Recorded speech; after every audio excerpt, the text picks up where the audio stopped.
Sudah kalah tapi ngoceh, Hotman Paris sindir kubu Ganjar, siap duel di MK.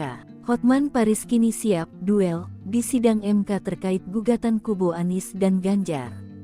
Ia sendiri tergabung dalam tim pembela Prabowo Gibran.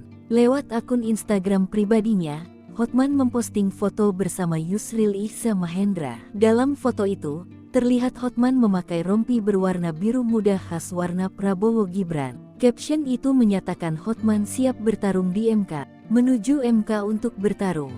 Tim sudah terbentuk, 0-3 kalahnya para amat tapi masih ngoceh, seperti dikutip akun @hotmanparisofficial, Minggu, tanggal 24 Maret tahun 2024. Beberapa waktu lalu, Hotman Paris mengatakan dirinya telah menjadi pengacara keluarga Prabowo sejak lama. Dia lantas memohon doa restu dan dukungan para pendukung Prabowo Gibran dalam Pilpres 2024. Sengketa hasil Pilpres 2024 ini diajukan oleh dua pasangan calon presiden dan calon wakil presiden Capres-Cawapres, yakni pasangan nomor urut 1 Anies Baswedan Muhaimin Iskandar dan nomor urut 3 Ganjar Pranowo Mahfud MD.